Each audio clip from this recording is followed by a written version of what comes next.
This is one of the big moments you've been waiting for in this show, and I'm sure it's the reason a lot of you have tuned in. If you go to Niagara Falls in Canada, most people go to see the falls, but there is one other major wonder of the world in Niagara, and that is the very own theatre of world champion magician Mr. GREG FREWIN, and he is joining us live from his theatre in Niagara. Hi, Greg. Hey, guys. How you doing? Oh, I'm fantastic, thanks. Hey, Greg, before we even get started, I want to bring Tommy in on here because I know you guys know each other. Yes, we do. Hi, Tommy. Hi, Greg. How you doing? It's been a long time. Oh, awesome, mate. How are you? It's great to see you. I'm really well, thank you. It's good to see you as well. Yeah, it's been a while. For the viewers, Tommy and Greg have known each other longer than I have known either of them, so this is a great meeting. And again, thanks, Greg, for doing this. This is amazing. Thank you for giving your time up to talk to us, and I'm so glad that we could all get together. How are things in Canada right now? Well, things are pretty good. Like most places, we're sort of shut down and sitting still, but we're taking the time to work on new material and doing things in the behind the scenes of the theater to get things ready when we start back up.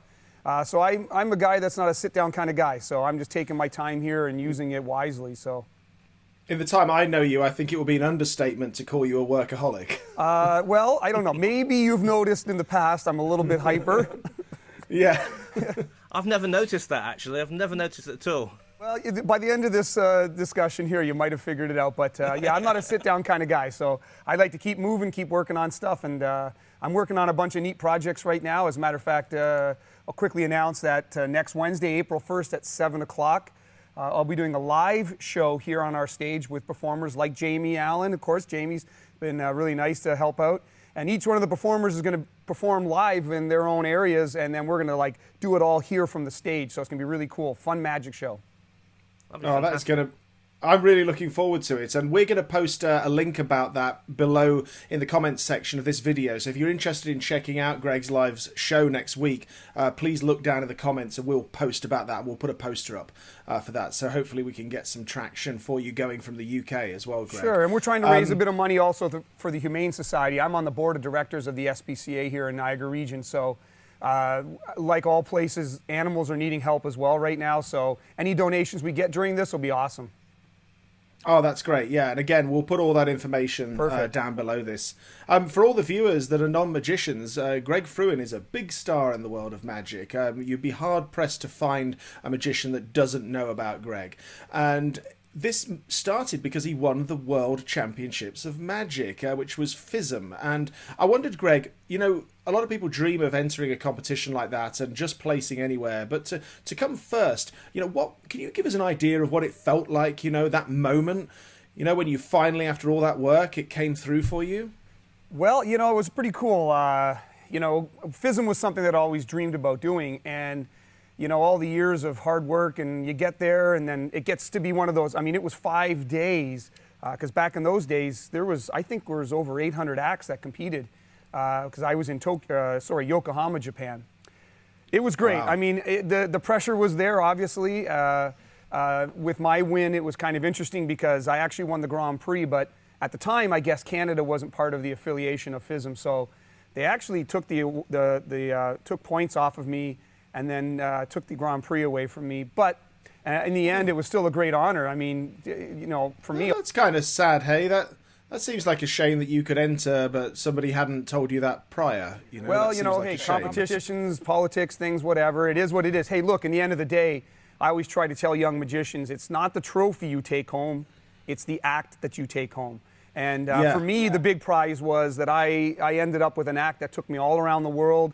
I got to meet people like Tommy, because if it wasn't for my act, I don't think I ever would have worked cruise ships and moved on to Vegas and other things like that. So, you know, a trophy sits on your shelf. The act is what takes you around the world.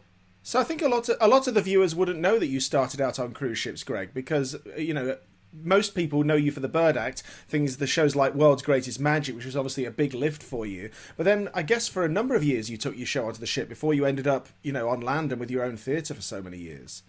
Yeah, you know, so I had actually kind of plotted it out. Now, perfectly no, because you know, as you go through life, things turn left and right. But one of my goals was to create and build a show to get ready to come and open my own show. And at the time, originally, I didn't know exactly where that was going to be or how I was going to go about it, but my goal was to have my own show. Cruise ships were great because, as you guys know, you can work on material there, and you're kind of, in a way, even though there's lay people there, as the magic world and the producers, you're kind of hidden away a little bit. So you can add little pieces in and out of the act and try to get to that point where you can start working on a full show. I actually turned down contracts because they only wanted the Bird Act, and I was trying to work on more of, you know, illusions and more of a bigger show. So I actually... Yeah, well, we got to see a good few of your illusions on World's Greatest Magic, and I know a couple of those are still in your show, but I mean, you're creating stuff at an incredible rate. It seems every time I look at one of your promo videos, there's a bunch of new stuff there. Is that down to turnover of audience at the theatre? Are you people keep coming back, so you're constantly pushing new stuff in? Yeah, that's part of it, and I think the other part is that hyperness I talked about earlier. I only sleep about 4 hours a night, so for me, it's like when I wake up, I don't know. It's, you know, they always say that magic's like a disease. You get it, and you know you're hooked for the rest of your life. And to be honest with you, Jamie, and I think you're the same. I know that we've talked in the past. When I wake up in the morning, you know, I start stretching the arms and I think, okay, am I going to build today? And it's always about magic. So, you know, when I met my wife when we were dating, we got to that point, you know, that point where you're deciding on, you know, is this serious? Where's this going? And we had a discussion one night over dinner, and I just looked at her and I said, look, I just want you to know that I'm really serious about you, and I think things are going great, but I don't want you to have to make a choice between me and magic, because that's a really tough one. So, you know, magic's something that, I mean, it's not about necessarily the turnover, and yeah, that's one of the big problems. We always have to make sure the show's current, and I've got plenty of new routines that I'm working on backstage here, but I just can't sit around and watch TV. I don't know, it's just not in my nature. Yeah, I was going to say about the theatre, you know, because talking about ambition, and you were on ships for a while, obviously planning to be able to create this space. And somebody said to me, and it was my dad, you know, is always a big advocate of be careful what you wish for, because I know that that's come true of me. You know, sometimes we've taken on these massive projects and the amount of work we can't foresee. And you've got your own theatre, and I can only imagine with a certain knowledge what that must have taken, what that process must have been like, both emotionally and mentally, you know, and even financially, you know. I mean, how long did it take from when you first thought I'm going to do this to actually opening the doors and performing your first show in your own venue? Well, let me start and first say that it's interesting that you say what your father's told you, you know, be careful what you wish for.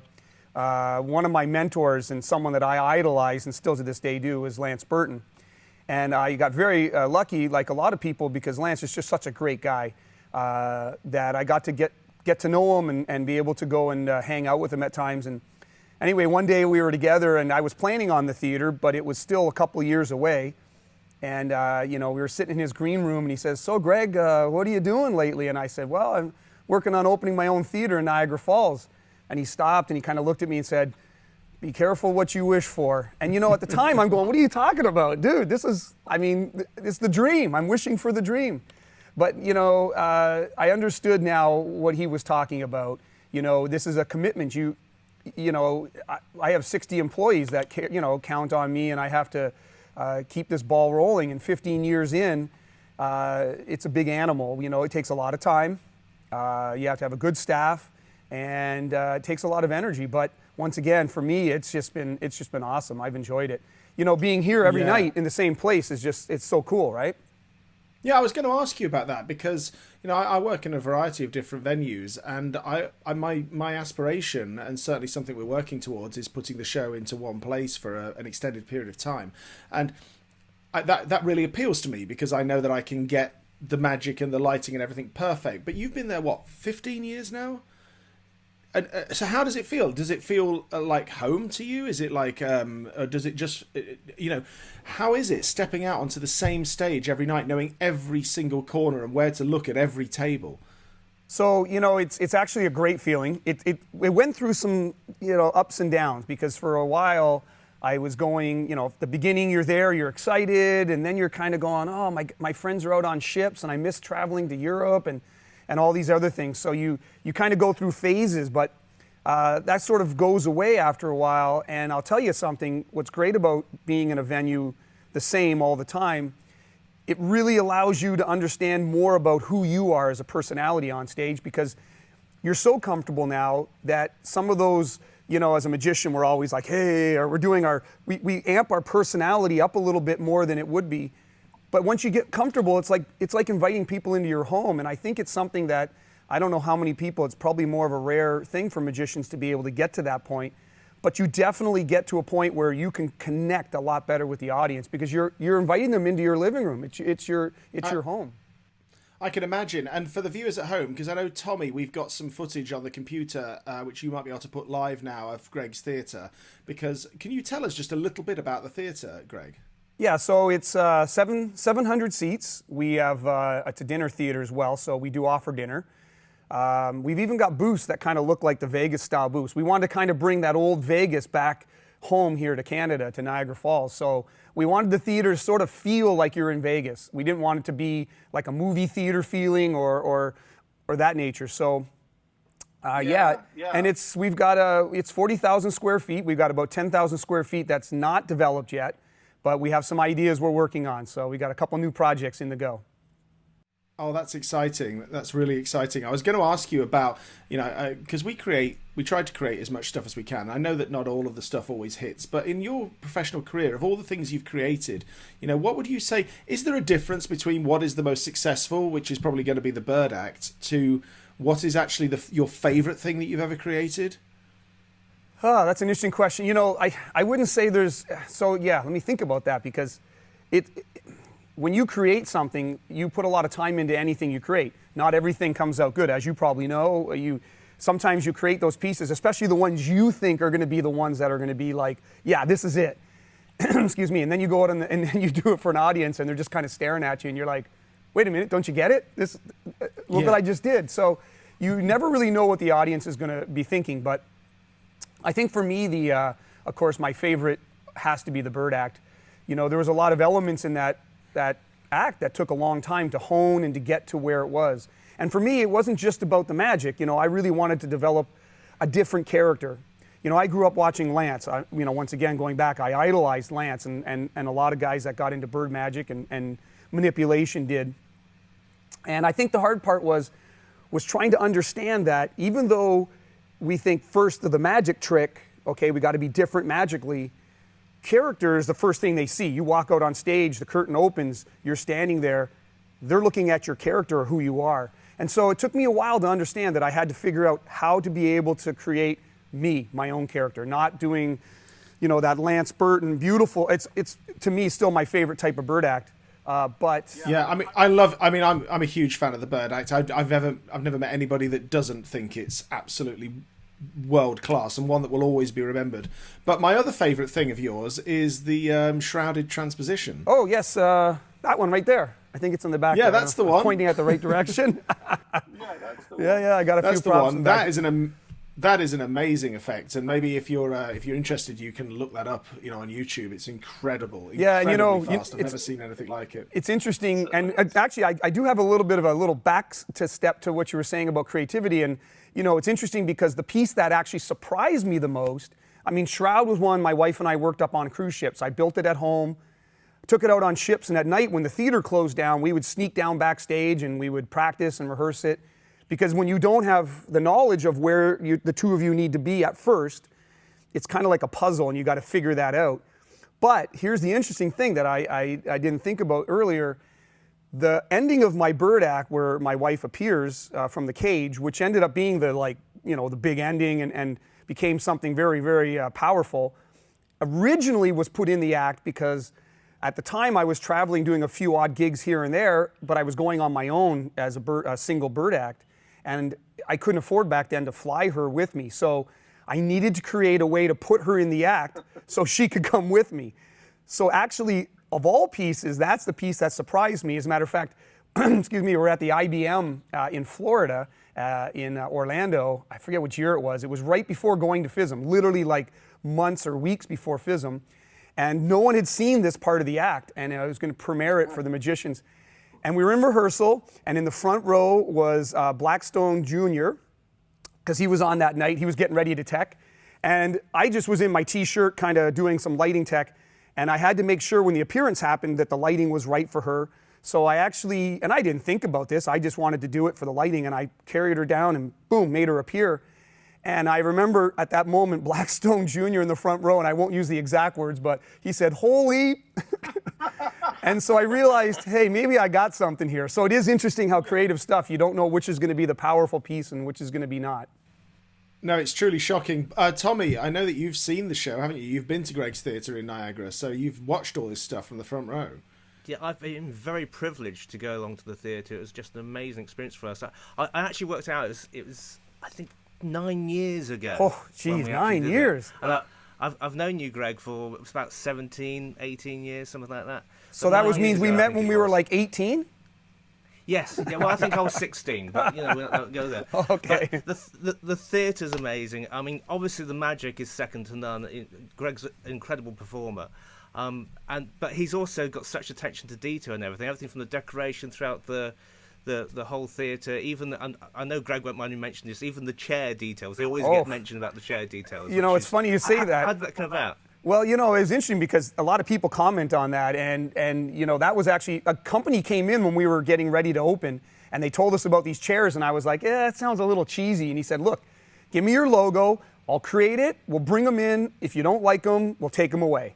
I said, well, that's a great, that as a businessman, I'm going, okay, perfect. And I'm thinking in my head, these are going to be so cheesy. And like weeks later, we're just about ready to open, and this guy comes through the door, and he plops down these chairs. We pull off the cover, and I looked at him, and I went, man, that's the coolest thing ever. And so they've been here ever since. But I think that's really a cool thing, and it really shows your attention to detail, and it gets it great across the business side with the marketing of a magic show, etc. Because it's memorable things like that people take away. Oh, where did I see it? Oh, it's Greg Frewin Magic Theatre. Right. Yes. And then you've got the magic, which is just stunning. Oh, thank you. And the other thing which I found amazing, because I got up close with some of the animals with you, and your love for the animals is second to none, without a shadow of doubt. I mean, you really are like a Dr. Doolittle for the animals. Dr. Doolittle, that's great. I mean, what's it like to have a tiger as your best friend?